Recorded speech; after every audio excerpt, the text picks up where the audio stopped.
Kamenice now in Moscow. This week, Russia. Love it or hate it. The motherland leave few indifferent. Maria Zakharova, spokesperson for the Russian Ministry of Foreign Affairs, is in the now.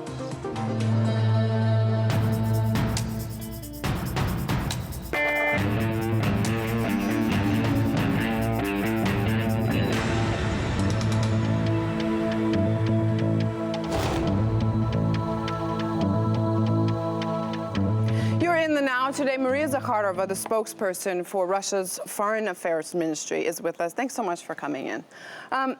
Syria, the migrant crisis, the rise of far-right sentiment in Europe, things right now don't look so good on the continent. Why has this become possible? Generally speaking, I think maybe the Maya were right with their calendar after all. The seismic shifts we observe today in international relations and the world situation in general are not limited to one region or one continent.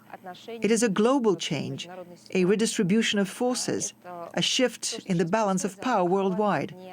At least everything points in this direction. And things are only getting worse. It all started with certain countries, and we all know what those countries are.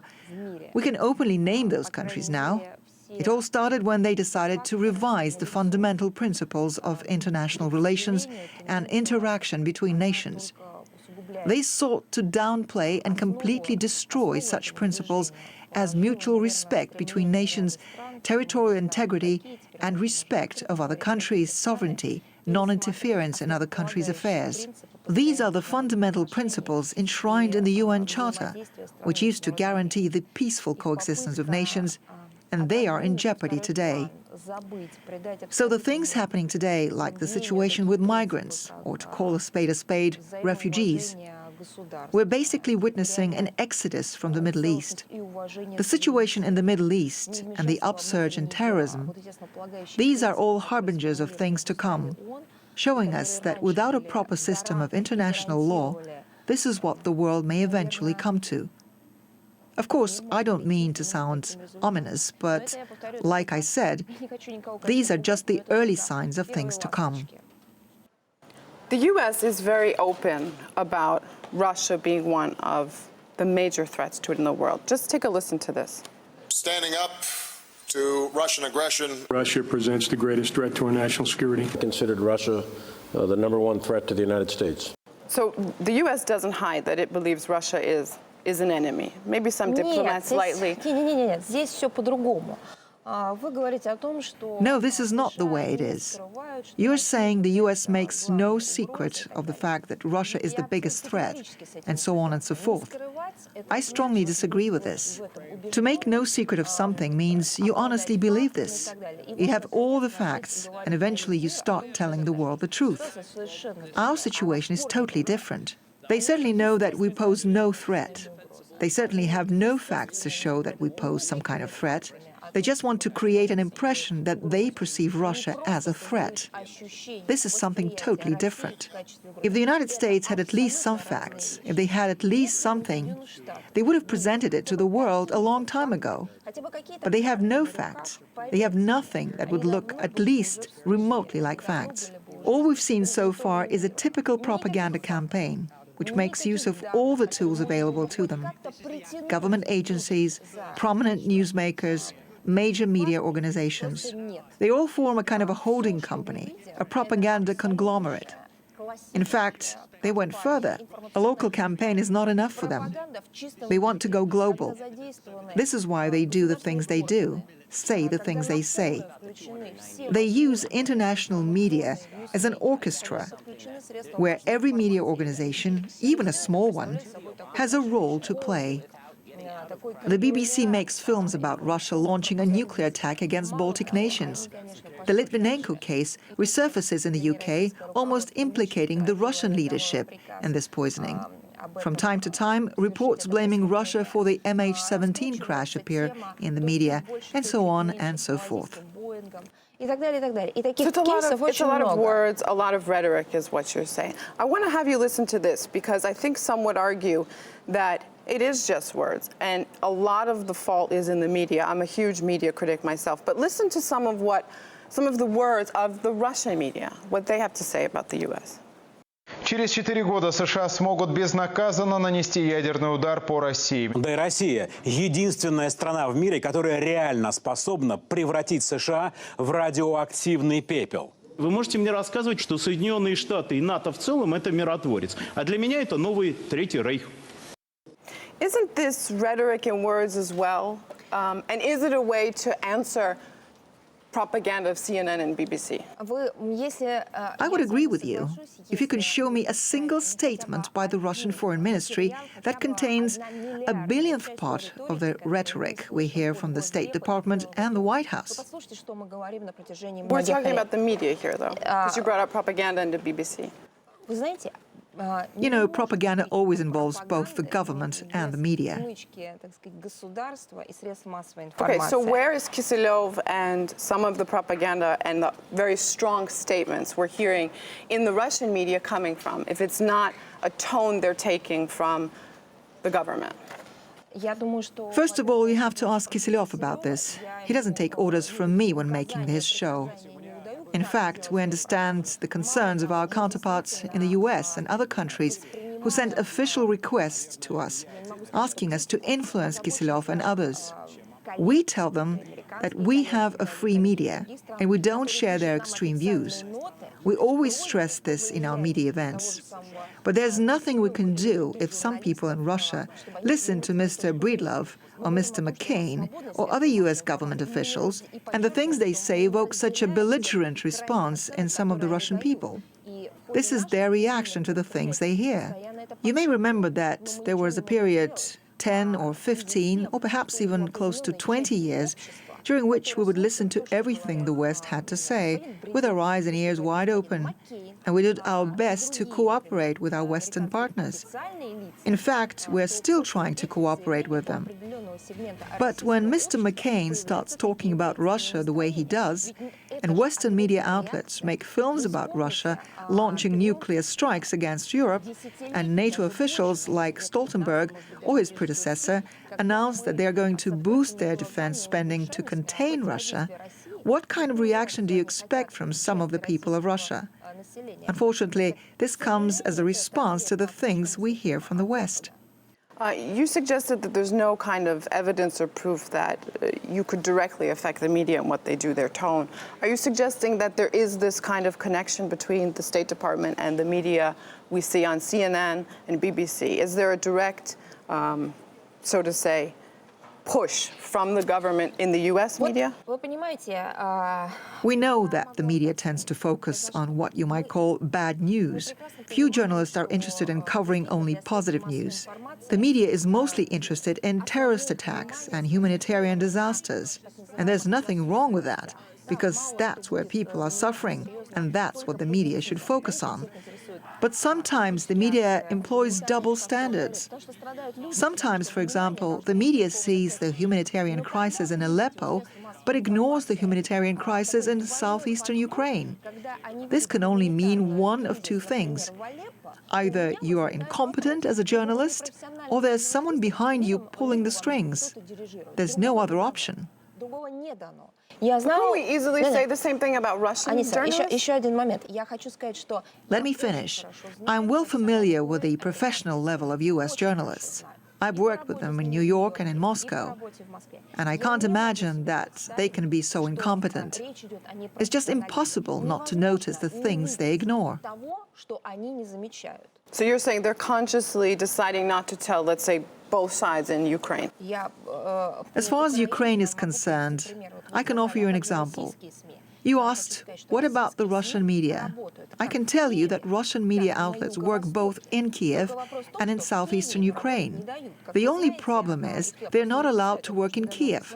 I think you know from your own channel's experience how hard it is to get accreditation or get a TV crew inside Ukraine. You can be deported at any moment. You know what the Ukrainian authorities said. It's horrible. It's horrible, and we should condemn it. But my question is here. So there you go. That's the difference between the way the Russian media works. And I'm not saying that its position on Ukraine is totally unbiased. No, you may be an extremely professional journalist, but there will always be something personal in what you write. But Russian journalists provided their audience with information both from Kiev and from the southeast. How many Western media outlets work in southeastern Ukraine? I can hardly remember any. No, of course, but I think it's horrible. It's a mistake, and two wrongs don't make a right. But this is not a mistake. A mistake is something you do unintentionally, but I think they know what they're doing. It's impossible not to notice what is going on. It's impossible not to notice those people who were burned alive in Odessa. I'd like to say one more thing concerning Syria. Do you think the international community and global media outlets hadn't heard about the humanitarian crisis in Syria until recently?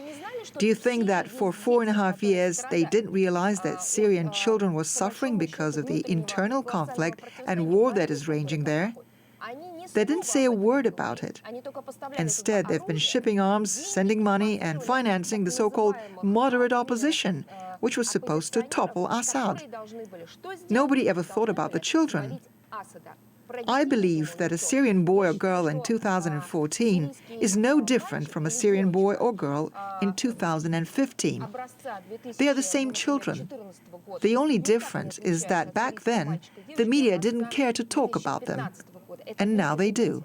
All right, we're going to stop you on that note. It's a great point to stop. Syria. When we come back, it's In the Now with Maria Zakharova. Stay with us.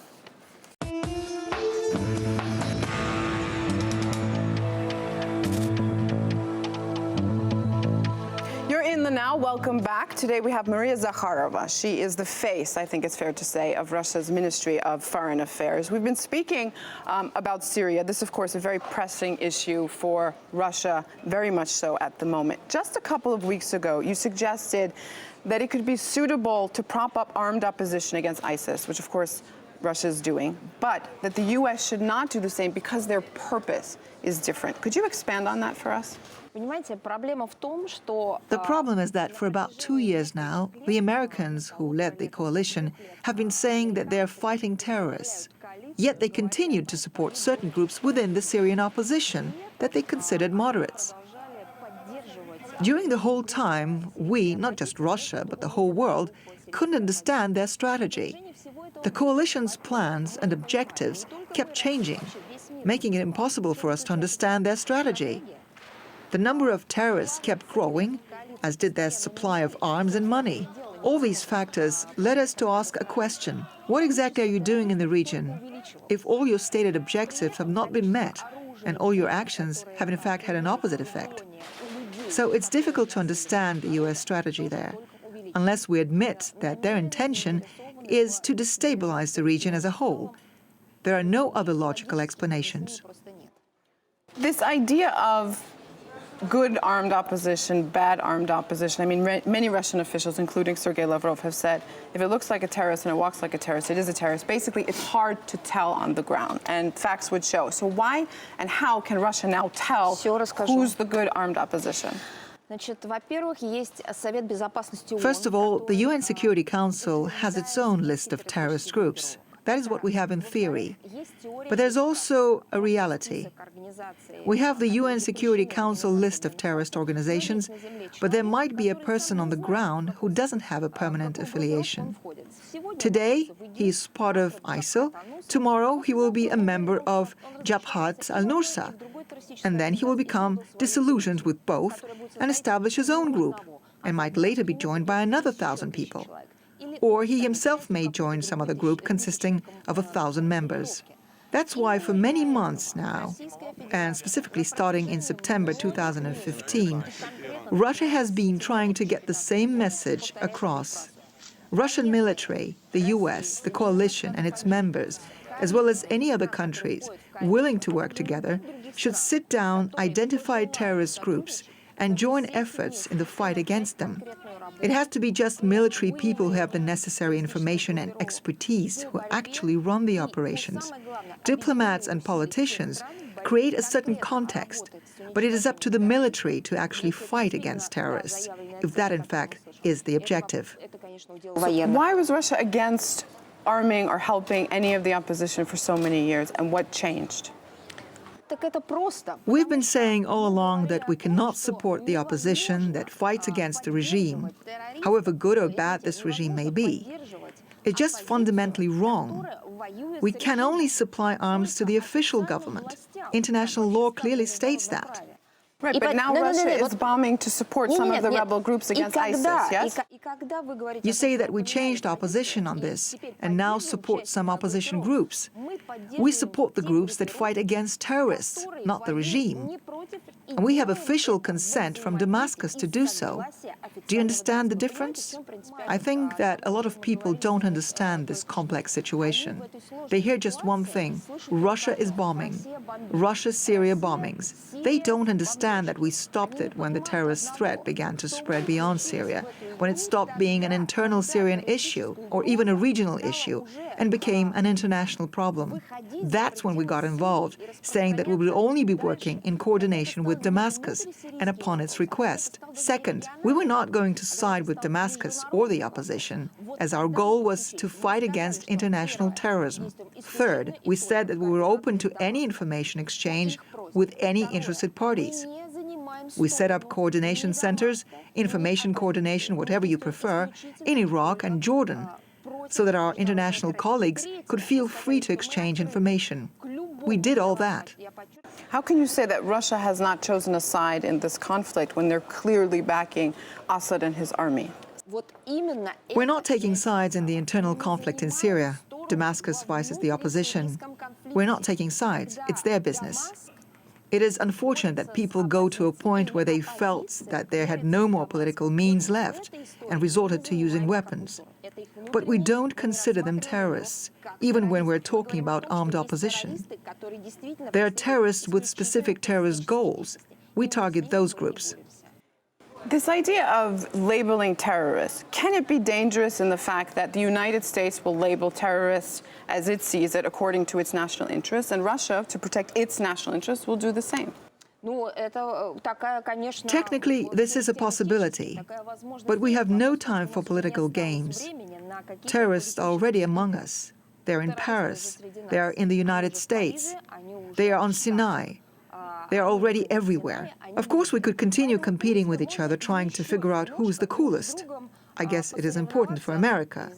But in reality, we're running out of time, because tomorrow they will come to somebody else's house.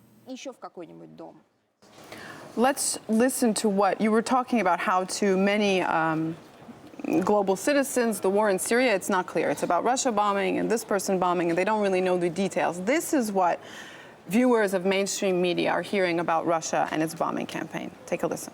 200 civilians have been killed in Russian airstrikes in Syria. Indiscriminately bombing a civilian area. Russian jets are responsible for the strikes. Dozens of civilian casualties. Killed countless civilians. How do you react to these accusations? I know you've answered this question before, but it's an important one. It's the same issue. Who is communicating this kind of message? Western officials say that. The State Department, Foreign Office, French Foreign Ministry, etc. If you're an official representative of your state agencies, please give us official information that would confirm that these intentional mass killings of civilians and destruction of infrastructure took place. During this whole time, we haven't received any official data from them. No images, no numbers, nothing. There's one figure: 70–80% of Russian airstrikes hit civilian targets. They openly say that, but when we ask for proof, there's nothing. Their technical capabilities are very advanced, and yet they fail to produce satellite images and so forth. It means that they don't really have them. So it's all part of a propaganda drive that eventually makes its way into the media. Obviously, any country that decides that it's going to take part in a bombing campaign realizes that there could be collateral damage. The U.S. makes tons of mistakes, right? Kunduz not too long ago. How is it possible to take a stance that there have been no civilian casualties during this many months of bombing? Is it even physically possible?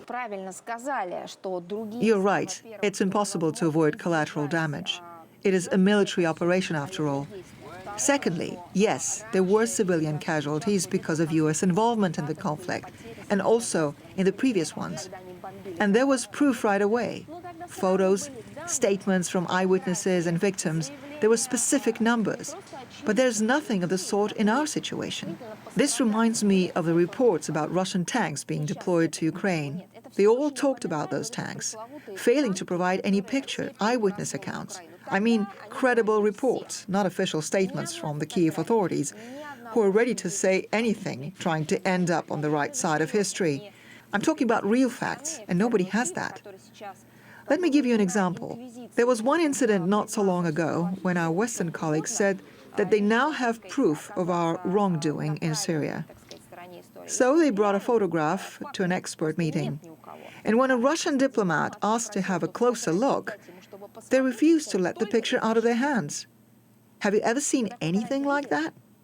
I want to talk about acknowledgement. If there is evidence, or if the Ministry of Defense itself, comes out one day and says, look, we made a mistake, is Russia going to acknowledge its mistakes? When did we not acknowledge our mistakes? When people criticized Russia for being in Crimea, and they said they weren't in Crimea, and then a year later, Russia admitted that it was Russia in Crimea. I was there from the very beginning, looking at the Crimea situation from the Foreign Ministry. And I myself, Minister Lavrov, and others kept saying that Russian military personnel were in Crimea legally because we had our naval base there. Nobody had ever denied the fact that there were Russian soldiers in Crimea. It would have been impossible. They were there as part of the bilateral agreement. We also talked about specific numbers, stating that we never exceeded the limit of military personnel stipulated in the Russian-Ukraine agreement. Right, but according to all those laws, they were supposed to be on their bases.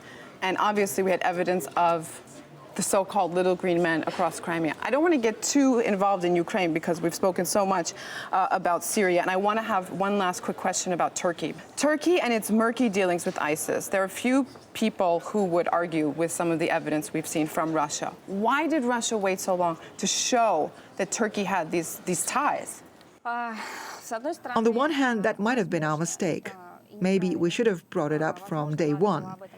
On the other hand, we proceeded from the understanding that our main objective was not to level accusations in public, but to get things done. So we engaged in the Vienna process, as well as addressed our counterparts on a bilateral basis, trying to convince them it was wrong to act the way they did. Like I said, maybe we should have done so publicly.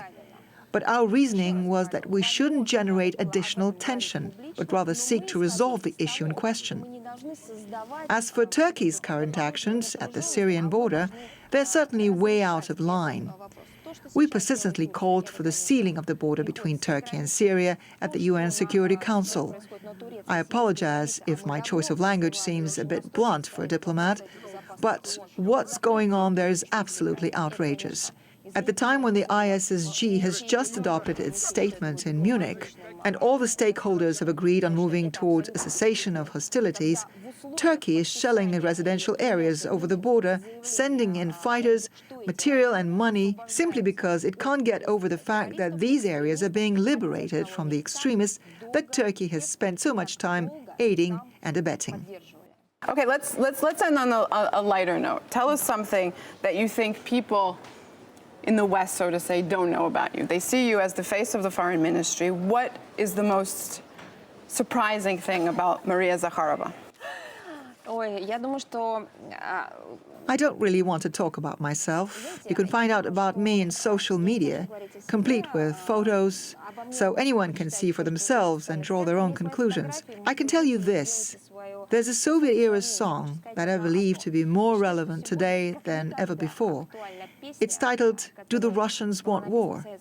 I think this is something the West does not understand about us. There are many issues where they can afford not to understand what we're trying to say, but they need to understand this. Even for modern-day Russians, who grew up at a peaceful time and didn't witness World War II, even though we did witness the war in Chechnya and we've had to face the threat of international terrorism, there's no prospect more terrifying than war. That's the way I was brought up, and that may be the biggest secret about me. My grandma used to tell me, "Remember, there's nothing more horrible than war." Every time I'd come to complain about something, she'd tell me, "That's nothing. You can fix anything. You can redo things and correct even the most disastrous of your mistakes. But remember, there's nothing worse in this world than war, because war renders everything else irrelevant. When there is war, there's neither good nor bad. There's only war." So when they make mockumentaries in the West about Russia mounting offensive and launching missile strikes, there's one thing they fail to understand. The mere mention of war to a Russian makes our skin crawl. It gives us a sense of the world coming to an end, a sense of panic. Once they realize that, if they ever do, they'll be able to understand everything about us. We have lived through real war so many times, not the movies or video games, the way they get to experience it. It's not even the kind of war where they dispatch their troops elsewhere, not knowing what it's like to fight a war at home. If they ever realize that, which I hope they will, they are bound to feel guilty and ashamed of what they're doing right now. Maria Zakharova, she has tears in her eyes, just so you know. Thank you so much for being in the Now. That does it for us this week. Remember, it's now or never, and I'll see you next week. Спасибо вам. Thanks so much. До свидания. Счастливо.